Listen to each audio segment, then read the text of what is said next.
The Hidden Lantern. Welcome back, Wanderer, to the Hidden Lantern. May this flame I carry become the light you have been desperately searching for.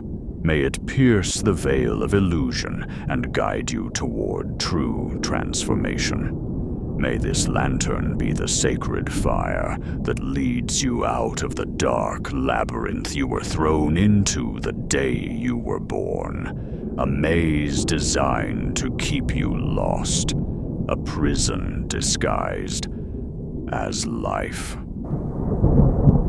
Let us now dive into the occult, into forbidden but sacred knowledge. The book of the unchained will opens itself to you. It looks deep into your soul and chooses a lesson for you today.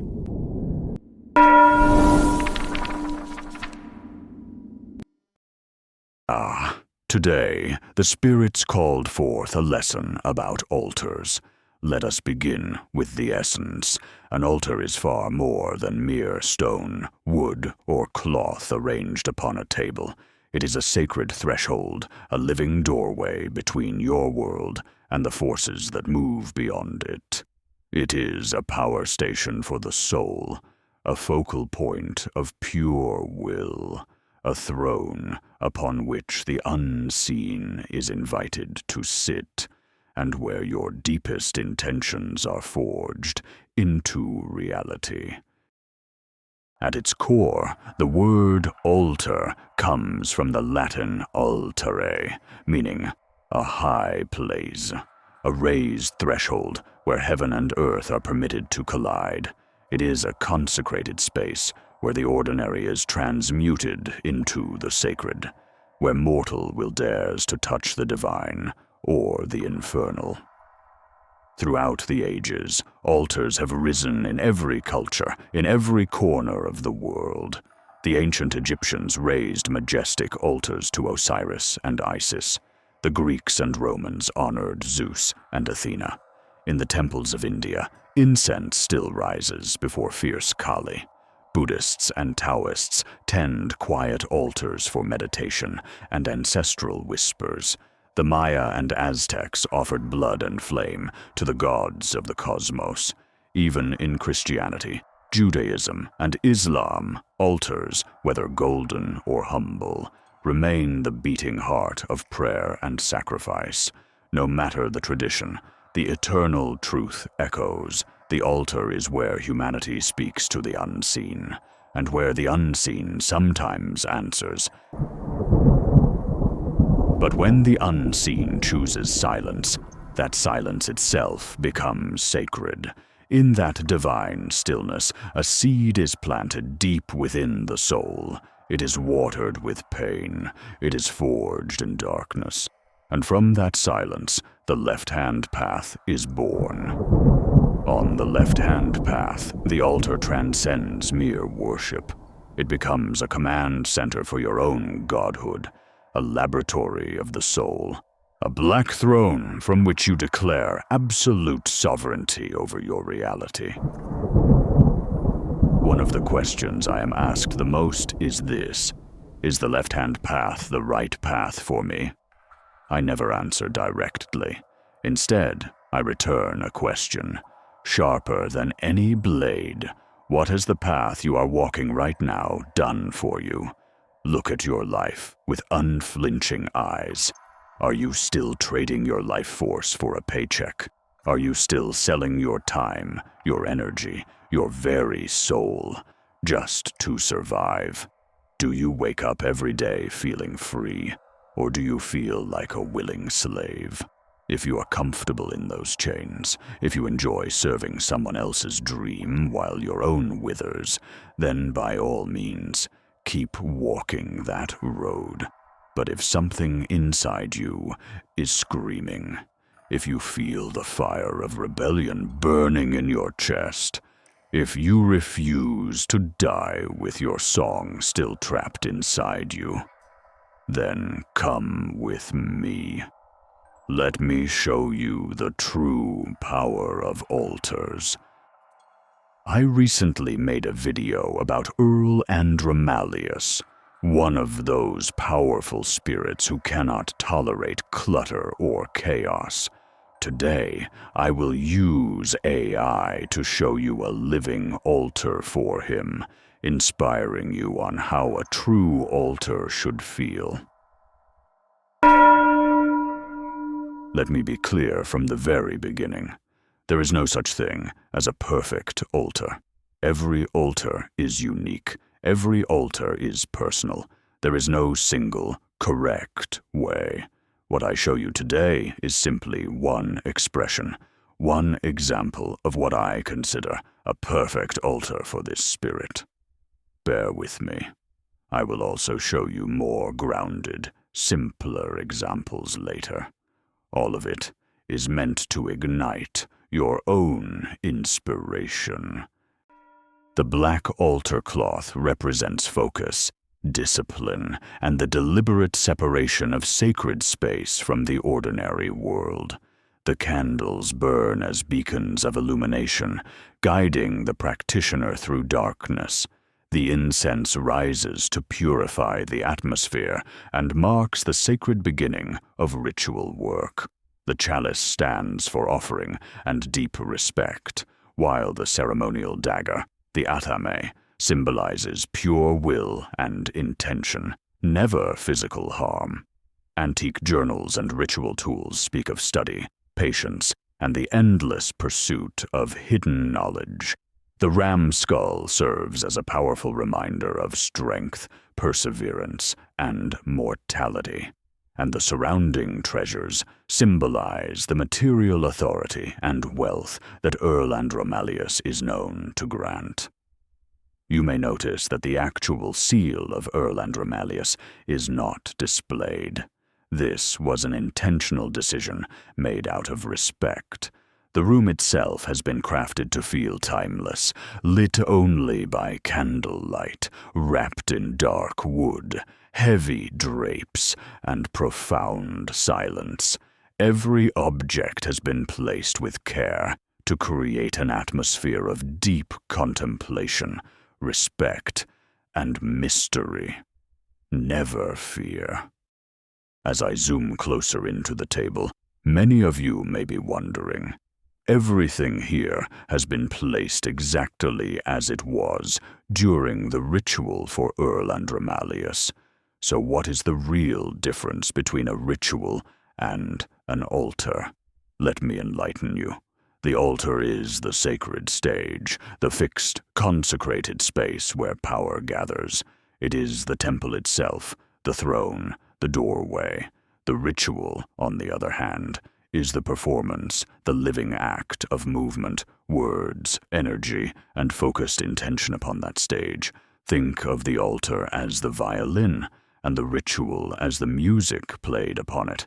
Every object you see here has been placed with deliberate purpose. Nothing is random. Nothing is merely decorative. Each item carries deep meaning, direction, and energetic function.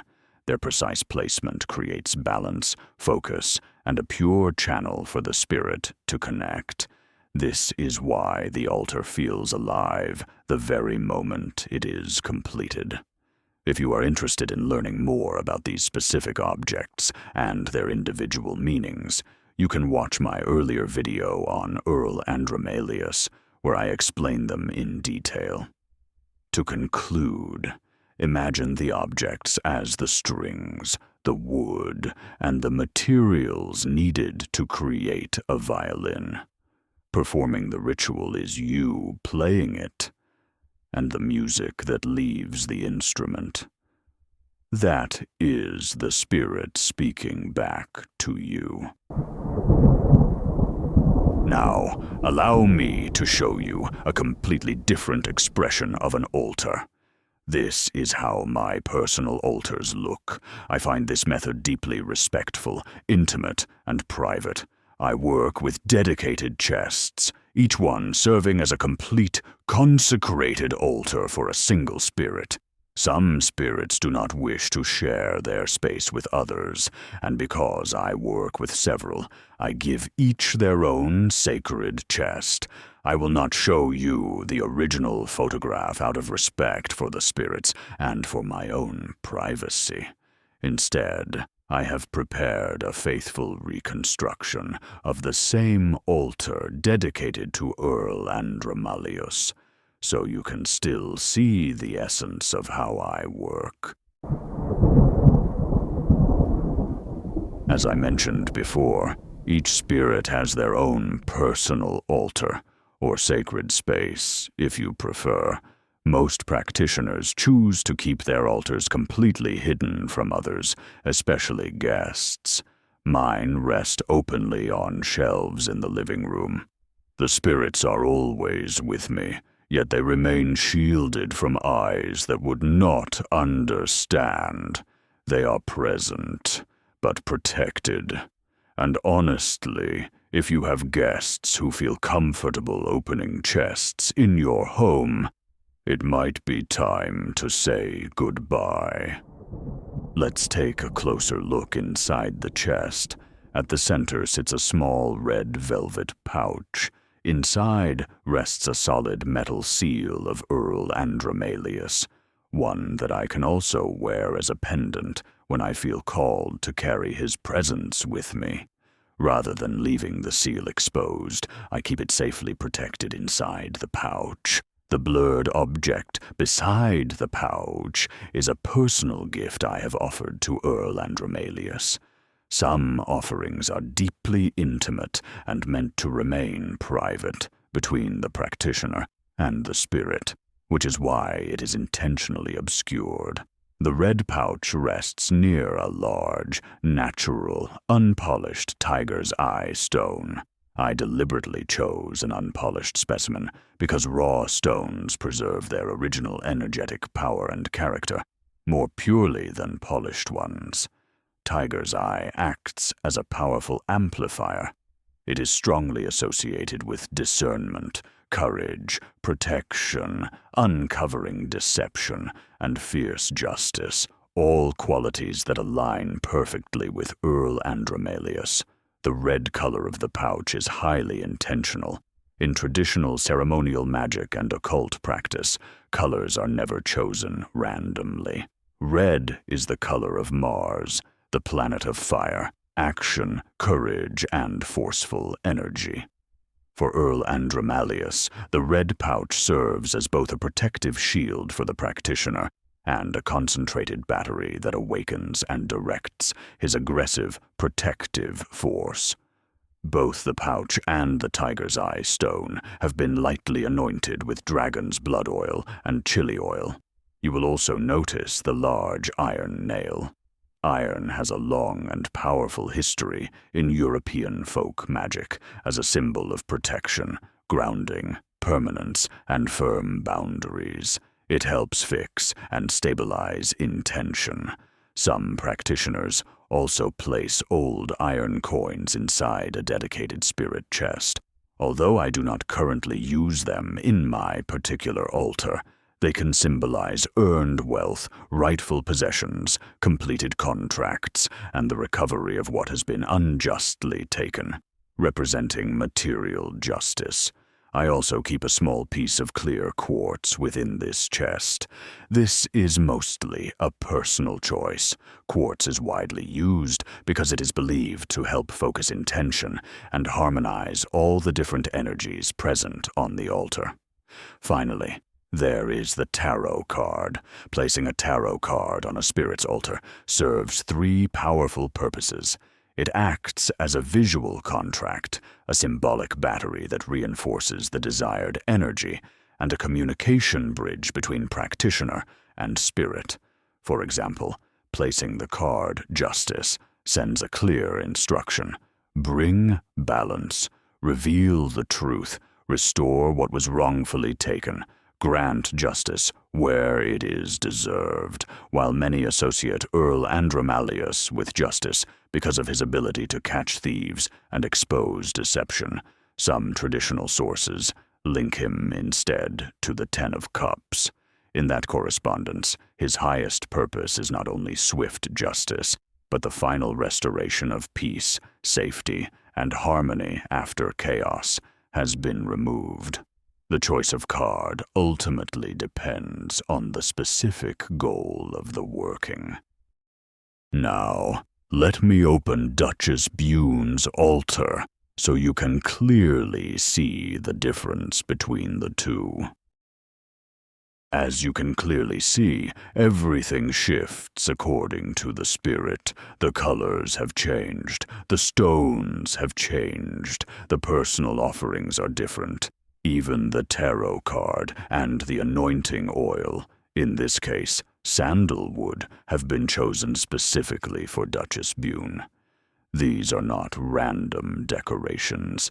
Every detail is deliberately aligned with the unique energy and nature of the spirit. If you would like to dive deeper into working with Duchess Bune, I have a full dedicated guide available. Feel free to check it out. And as always, I praise you, Duchess Bune. You're probably wondering, how does one actually perform rituals with such small, compact altars? Allow me to go back to Earl Andromalius's altar and show you exactly how it's done. As you can see, I now remove the spirit seal from its private altar and place it upon my own. At this stage, I follow Duchess Bune's wise advice: remain the ruler of your own altar. The spirit is my honored guest and is always treated with the highest respect. Every spirit receives its own individual offerings and arrangements. While some practitioners prefer to keep completely separate dishes and cloths for each spirit, I do not. What matters most is that you can always cleanse your tools and objects. You may wash them, pass them through sage smoke, or bury them in salt for 24 hours to reset their energy. At the center of the altar, the seal is placed directly above its red pouch, becoming the focal point of the ritual. If you are not yet an experienced practitioner, I strongly advise you to never have more than one spirit on your altar at the same time. Energies can mix in unpredictable ways, sometimes leading to chaotic or interfering results. When you are still developing your practice, different spirits' energies rarely complement each other naturally. Keep it simple. One spirit, one focused altar, one clear relationship. As I told you before, I deeply value my relationship with the spirits. I praise you, Earl Andromalius. You may have noticed that some objects are missing from this altar, and that is perfectly fine. As I've said throughout this video, there is no single correct way to build an altar. What matters most is intention, respect, and the personal connection you create with the spirit. This is an example of an experienced practitioner performing a ritual with two spirits at once. Personally, I would never dare do this out of deep respect for the spirits I work with. However, many practitioners regularly work with multiple spirits, and if the spirits themselves accept and approve of this arrangement, who am I to judge? The experienced practitioner shares the offerings and lights incense that both spirits enjoy. Sometimes larger candles are used, and the seals are carefully glued onto them. The candles themselves are anointed with oils that the spirits favor. I personally choose to follow Duchess Bune's advice. Work in stages. Let's do a quick recap in simple terms. An altar can be permanent and dedicated to a single spirit, or it can be shared by multiple spirits. However, not every spirit accepts sharing space. Some prefer to have their own dedicated altar. If you introduce a new spirit into another's altar, you may sometimes experience issues, but it's not always the case. Even though spirits are not like us humans, they do have distinct characters and preferences. Older texts describe them as having very specific natures. They don't experience messy human emotions like jealousy, anger, or infatuation the way we do. Instead, they operate according to their own strict function and principles. Modern demonolatry suggests they respond best when treated with respect. They show favor when honored properly, and can become distant or heavy when ignored. You can also have a non-dedicated altar, where you remain the ruler. In this case, every spirit is your honored guest, and you may call upon any of them. If you work often with the same spirits, you can create small personal spaces or mini-altars for them, just like the chests I use. Before I close, I want to share with you the 10 golden rules of working with altars. These are rarely spoken about openly, but they are extremely important. Rule 1. If you wish to build strong, lasting relationships with spirits, consistency matters far more than big, one-time rituals. Steady devotion creates real power. Imagine calling a friend only when you need something, throwing a massive party because of a business deal, then disappearing until the next favor. Even worse if you fail to keep your word. Spirits are not human, of course, but the principle remains the same. Consistency, respect, and steady devotion are what build real power and genuine connection. Rule 2. A small, humble altar can hold the same, or even greater, value than a big, lavish one. It's not about how expensive or impressive it looks. If a millionaire offers $1, it means very little. But if someone who has almost nothing gives their last dollar, that offering carries immense weight. The same truth applies to your altar. It's about the sincerity and heart behind it. Rule 3. Every item on the altar must be consciously chosen and intentionally placed. Maintain absolute cleanliness and keep energetic boundaries by storing or covering seals when not in use. Clarity of intent prevents chaotic results. Rule 4. Never share photos of an active ritual space or let strangers touch your altar. External skepticism and energy leaks can drain the power you have built. Rule 5. Never leave organic offerings, food, wine, water, or fresh herbs to rot or mold on the altar. Remove them with respect in a timely manner. Rule 6. Avoid mixing opposing spiritual pantheons or conflicting energies on the same altar surface unless they are historically known to work well together. Rule 7. An altar should never remain stagnant or dark for long. It needs regular activation. Light a candle. Give it energy. Rule 8. Never reach over the altar carelessly, and never allow anything to fall onto its surface. Treat the boundary of the altar cloth as the threshold of a royal court. Rule 9. Use real, natural materials whenever possible. Synthetic or cheap imitations weaken the energetic resonance. Spirits respond to honest, raw vibration. Rule 10. Never abandon or carelessly pack away an altar. Always perform a formal closure to respectfully release the currents you have raised. And that, my friend, is the true power of the altar.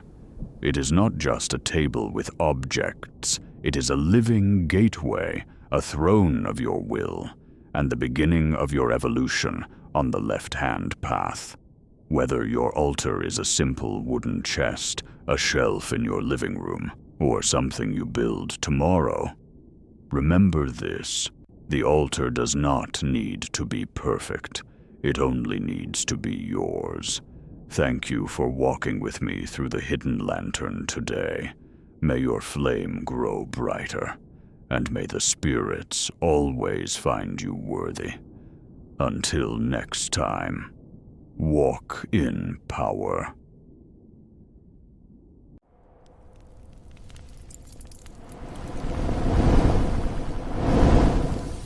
The Hidden Lantern.